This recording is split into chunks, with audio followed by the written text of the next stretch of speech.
Assalamualaikum warahmatullahi wabarakatuh. Perkenalkan, nama saya Sibro Mulisi, Prodi Pendidikan Ekonomi semester 5. NPM saya 2122111051.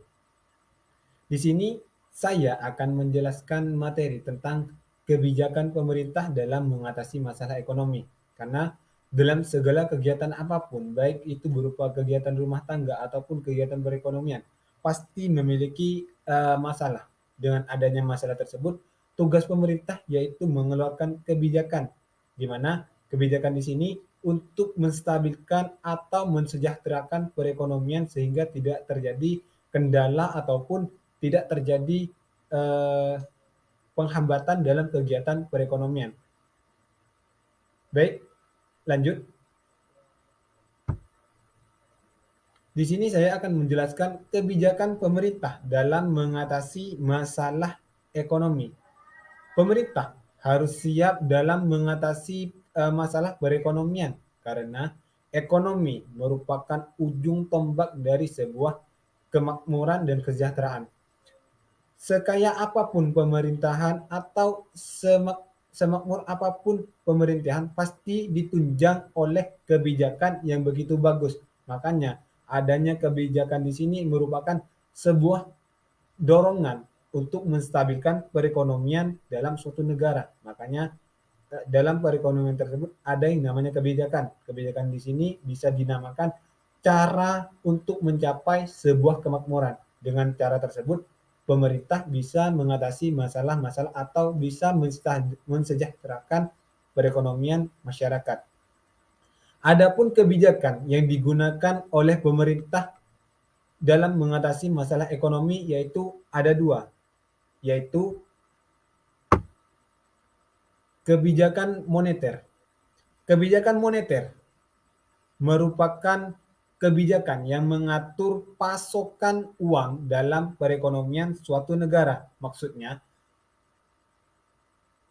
kebijakan moneter di sini mengatur bagaimana caranya masyarakat itu tidak memegang uang terlalu banyak. Maksudnya, uang yang berada di masyarakat itu tidak beredar begitu banyak. Maksud dari sini, masyarakat lebih menabungkan uang mereka atau menyimpan uang mereka ke bank-bank terdekat agar supaya uang yang mereka miliki itu bisa dioperasikan atau bisa digunakan oleh pemerintah. Contohnya, mereka menyetorkan uang mereka atau menginvestasikan uang mereka dengan investasi yang mereka gunakan atau invest yang mereka berikan kepada negara. Oleh negara itu diberikan atau digunakan untuk mensejahterakan perekonomian. Makanya kebijakan moneter di sini mengatur bagaimana pasokan uang dalam perekonomian negara agar uang yang ada dalam suatu negara itu terkendali atau tidak kurang. Sebaliknya, apabila perekonomian dalam suatu negara atau pasokannya itu sangat berkurang dan masyarakat lebih banyak memegang uang, itu menyebabkan terjadinya inflasi. Inflasi di sini yaitu beredarnya uang di kalangan masyarakat, menyebabkan naiknya nilai harga dan turunnya nilai uang tersebut. Contohnya, di tahun 2022 harga beras itu hanya sekitar 10.000. Di tahun 2003 karena terlalu banyak uang yang beredar menyebabkan harga beras itu naik menjadi 15.000. Itu termasuk penyebab atau dampak negatif dari inflasi. Makanya kebijakan moneter di sini mencegah peredaran uang di masyarakat termasuk mengatur pasokan uang dalam perekonomian negara. Makanya ketika terjadi inflasi maka nilai uang tersebut itu akan turun disebabkan terlalu banyaknya uang yang beredar. Kebijakan yang kedua yang digunakan oleh pemerintah yaitu kebijakan fiskal.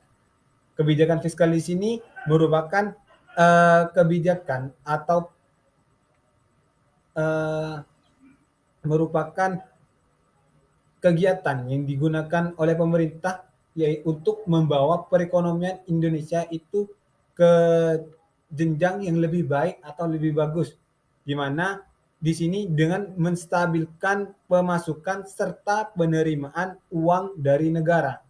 Maksudnya di sini contohnya dari masyarakat kepada pemerintah dan dari pemerintah kepada masyarakat. Contohnya seperti penerimaan pajak. Pajak di sini di mana hasil dari pajak tersebut dialokasikan untuk pembangunan daerah, pembangunan jalan, ataupun pembangunan yang lainnya untuk menyokong kemajuan perekonomian. Makanya kebijakan fiskal di sini digunakan untuk mendorong kemajuan perekonomian yang berupa seperti sistem. Kalau moneter itu lebih kepada uang, sedangkan fiskal itu lebih pada bentuk fisik atau di mana perekonomian di sini lebih kepada sistem. Contohnya dengan adanya pasar.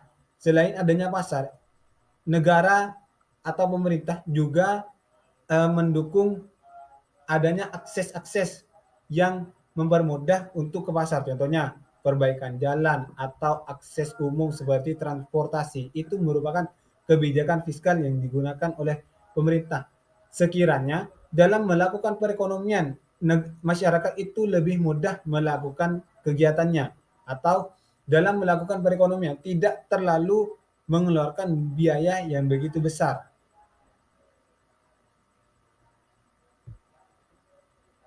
Lanjut materi yang ketiga yaitu kaitan antara kebijakan fiskal dan kebijakan moneter.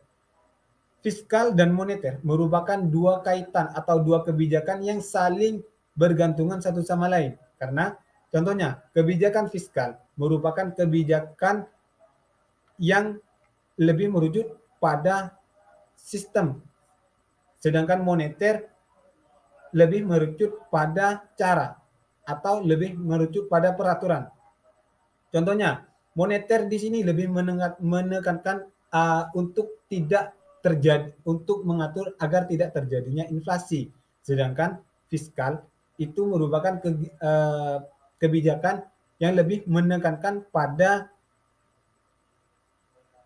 depresi, di mana nilai nilai dari uang itu tidak terlalu rendah, sedangkan moneter maaf salah.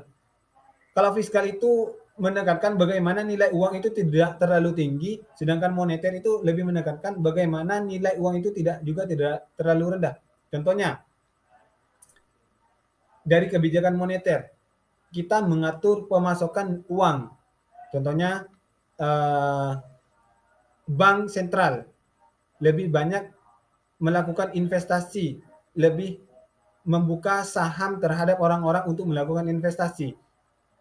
Dan adanya kebijakan fiskal. Fiskal di sini dari adanya investasi tersebut dibentuklah sebuah kebijakan fiskal yaitu contohnya untuk menyokong perekonomian dibentuklah adanya pembangunan untuk mempermudah perekonomian. Makanya antara fiskal dan moneter ini sangat berkaitan untuk mengatur harga tidak terlalu rendah dan juga tidak terlalu tinggi. Contohnya dalam bidang politik harga, pengawasan harga, penjatahan dan sebagainya. Jadi pengawasan harga di sini agar harga itu tidak terlalu rendah dan juga harga tidak terlalu tinggi.